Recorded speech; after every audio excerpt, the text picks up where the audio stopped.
Have you ever wondered why we continue to perform rites and ceremonies for ancestors long departed? Have you questioned whether these seemingly outdated traditions are merely superstition or perhaps the very foundation of lasting fortune? Welcome back to our channel. Today we venture into a practice that modern sensibilities often dismiss, yet which in the realm of cause and effect remains eternally potent. Working for one's forefathers as the sure street path to genuine blessing. This is not empty ritual, but the deepest investment you can make in your own fortune and the flourishing of generations to come. From the moment you draw your first breath, you stand upon the stage set by countless ancestors, each act of devotion a way of honoring the lineage that brought you into being. Far from mere homage, filial reverence aligns you with the natural order, nourishing the truth of your life, and irrigating the wellspring of merit upon which every blessing grows. In the ancient maxim, a household that accumulates virtue endures long-lasting celebration.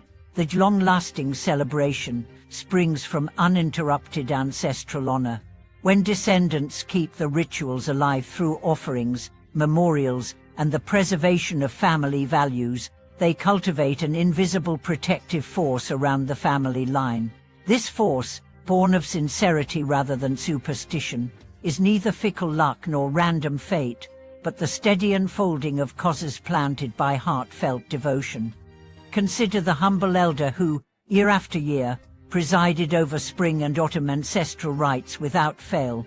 Even when family members urged him to spare the effort, he often said, "The tree with its roots intact will always sprout again. To forget our forebears is to lose our soul."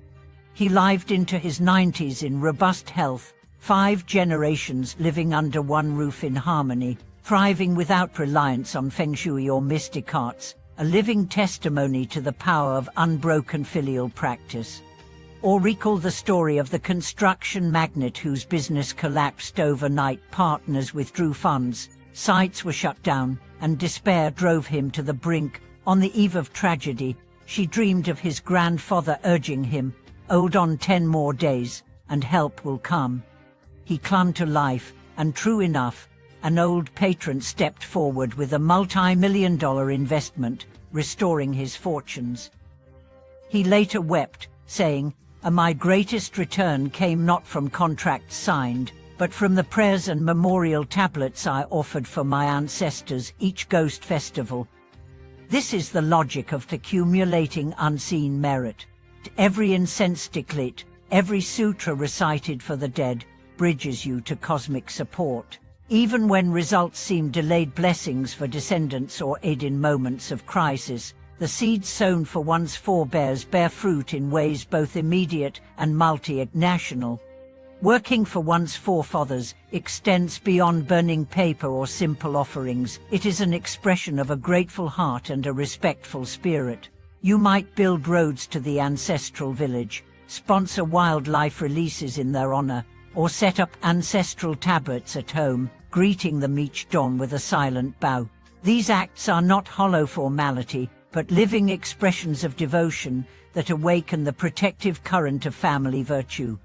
In Buddhist understanding, such deeds also free departed spirits by creating light for their journey, offering merit that lights their path to liberation. This process, known as transference of merit, is less about sending souls off and more about planting seeds of awakening in ancestral consciousness, seeds that grow into blessings coursing back to the living. Remarkably, the cycle of goodness is reciprocal. When you recite a sutra for your ancestors, they benefit, and so do you. When you release a life in their honor, you sow peace in their realm and safety in yours. This two-way flow of kindness cements a web of support reaching across life and death, visible only to those who tend it faithfully. If you have ever doubted the value of ancestral rites, I invite you to begin today. Offer a brief prayer for those who came before you. Light a lamp at their memorial. Take a moment to recall their sacrifices. Observe how your own heart softens, how synchronicities arise, and how the harmony within your home deepens. Over time, These small offerings will form the bedrock of fortune that no external event can undermine. Thank you for watching this video.